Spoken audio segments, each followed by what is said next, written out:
TET డిఎస్సిలో ఎప్పుడు questions వచ్చేటువంటి కొన్ని ఏరియాస్లో అపెప్ కూడా ఒకటి. అపెప్ అంటే ఆంధ్రప్రదేశ్ ప్రైమరీ ఎడ్యుకేషన్ ప్రాజెక్ట్ అని అర్థం. ప్రాథమిక స్థాయిలో గుణాత్మకత అంటే ఆ క్వాలిటీ ఆఫ్ ఎడ్యుకేషన్ పెంచాలి అనేటువంటి ఉద్దేశంతో అపెప్ అనేది స్టార్ట్ చేయబడింది.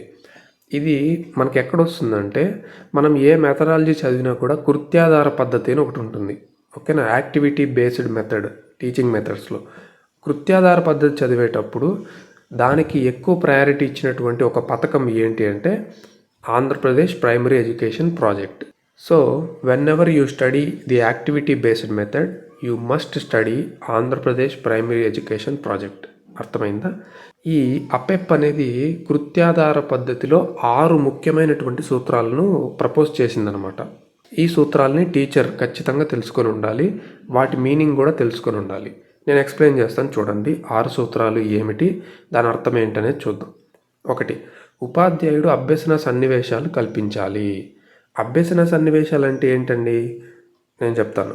ఇప్పుడు మీకు నిర్మాణాత్మకవాదం అనేది ఐడియా ఉందా? కన్స్ట్రక్టివిజం, మనకు పియాజే, అలాగే వైగాట్స్కి, వీళ్ళందరూ కూడా నిర్మాణాత్మకవాదాన్ని చెందినవారు. అంటే విద్యార్థి అనేవాడు తన యొక్క పూర్వజ్ఞానాన్ని ఉపయోగించి ప్రస్తుత అభ్యసన అనుభవాలు, లెర్నింగ్ ఎక్స్పీరియన్సెస్ అంటారు. ఏమంటారు? Learning experiences. అవి ఉపయోగించుకొని నాలెడ్జ్ని కన్స్ట్రక్ట్ చేసుకుంటాడు. అర్థమైందా? జ్ఞానం అనేది ఎలా నిర్మితమవుతుంది, నాలెడ్జ్ అనేది ఎలా కన్స్ట్రక్ట్ అవుతుంది విద్యార్థి యొక్క బ్రెయిన్లో అంటే previous knowledge plus present learning experiences, పూర్వజ్ఞానము మరియు ప్రస్తుత అభ్యసన అనుభవాలు, ఈ రెండు కలిస్తేనే జ్ఞాన నిర్మాణం అనేది జరుగుతుంది. NCF 2005 కూడా ఈ సూత్రం ఆధారంగానే డిజైన్ చేయబడింది.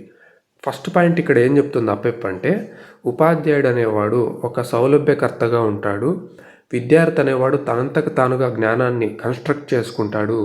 ఆ కన్స్ట్రక్ట్ చేసుకోవడానికి ఉపాధ్యాయుడు ఏం చేయాలంటే లెర్నింగ్ ఎక్స్పీరియన్సెస్ అనేవి కల్పించాలి.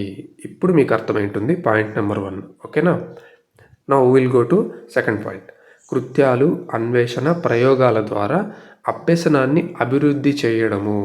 ఉదాహరణకు పొటాషియం పర్మాంగనేట్ను వేడి చేస్తే ఆక్సిజన్ అనేది విడుదలవుతుంది. ఈ విధంగా మనము ఆక్సిజన్ తయారీని చేస్తాము అని నువ్వు చెప్తే సరిపోదు, అభ్యసన అనుభవాన్ని కల్పించాలి. అభ్యసన అనుభవాన్ని ఎలా కల్పిస్తావు?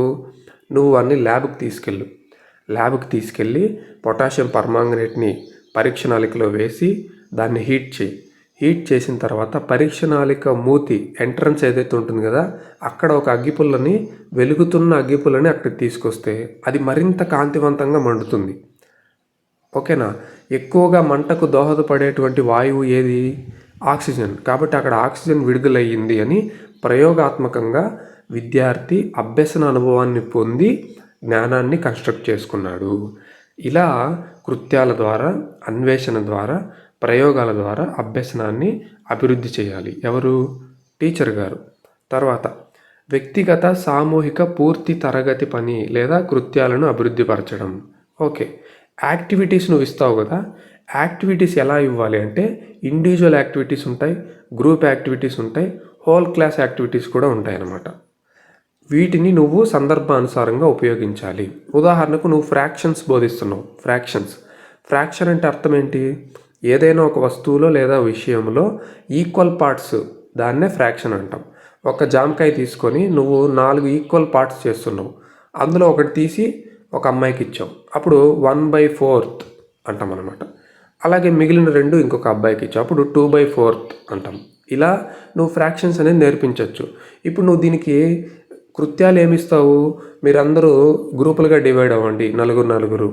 మీరేం చేస్తారంటే ఒక పేపర్ తీసుకోండి, ఆ పేపర్ని ఈక్వల్ పార్ట్స్గా కట్ చేయండి, ఒక్కొక్కరు ఎన్ని తీసుకున్నారు అలా మీరు నోట్ చేసి నాకు చెప్పండి.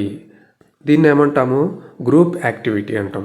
ఇలా ఉపాధ్యాయుడు అనేవాడు వ్యక్తిగత, సామూహిక, పూర్తి తరగతి కృత్యాల ఆధారంగా బోధించాలి. అర్థమైందా? 3వ పాయింట్. 4వ చూడండి. వైయక్తిక భేదాలను గుర్తించాలి. ఇండివిజువల్ డిఫరెన్సెస్ అనేవి ఉంటాయి. మనం సైకాలజీలో కూడా నేర్చుకున్నాం కదా, ఏ విద్యార్థి మరొక విద్యార్థితో సమానంగా ఉండడు, ఈక్వల్గా ఉండడు. ఎవరి స్పెషాలిటీ వాళ్ళకు ఉంటుంది. సో ఆ స్పెషాలిటీని, ఆ డిఫరెన్స్ని మనం గుర్తించి దానికి అనుగుణంగా వాళ్ళని ప్రోత్సహించాలి. ఐదో పాయింట్ ఏంటంటే కృత్యాలలో స్థానిక పరిసరాలను వినియోగించాలి. ఇప్పుడు నువ్వు ఒక పాఠం చెప్తున్నావు. ఈ పాఠాన్ని చెప్పడానికి నువ్వు కండక్ట్ చేయాల్సిన యాక్టివిటీస్‌లో నీ చుట్టూ ఉన్నటువంటి పరిసరాల్లో ఏమైనా ఉపయోగపడతాయా గమనించాలి. ఉదాహరణకు నువ్వు కుండలు ఎలా తయారు చేస్తారు అనేటువంటి పాఠం చెప్తున్నావు ప్రైమరీ తరగతుల్లో. అప్పుడు నువ్వేం చేస్తావు, దగ్గరలోనే ఒకవేళ కుమ్మరి ఎవరైనా ఉంటే ఒక క్షేత్ర పర్యటనకు తీసుకెళ్తావు అన్నమాట. అక్కడ పిల్లలు డైరెక్ట్గా అభ్యసన అనుభవాన్ని పొందుతారు నేరుగా చూసి. అదే ఫిఫ్త్ పాయింట్లో చెప్తున్నాడు, కృత్యాలలో స్థానిక పరిసరాలని వినియోగించాలి. నెక్స్ట్ చిట్ట చివరిది, విద్యార్థులు ఏవైనా యాక్టివిటీస్ చేసినప్పుడు, మంచి పని చేసినప్పుడు, అది అందరికీ ఉపయోగపడుతుంది అనుకున్నప్పుడు దాన్ని ఖచ్చితంగా మనము డిస్ప్లే చేయాలి. తరగతి గదిలో ప్రదర్శించి అందరికీ చూపిస్తే మిగిలిన వాళ్ళు కూడా ఇన్స్పైర్ అవుతారు.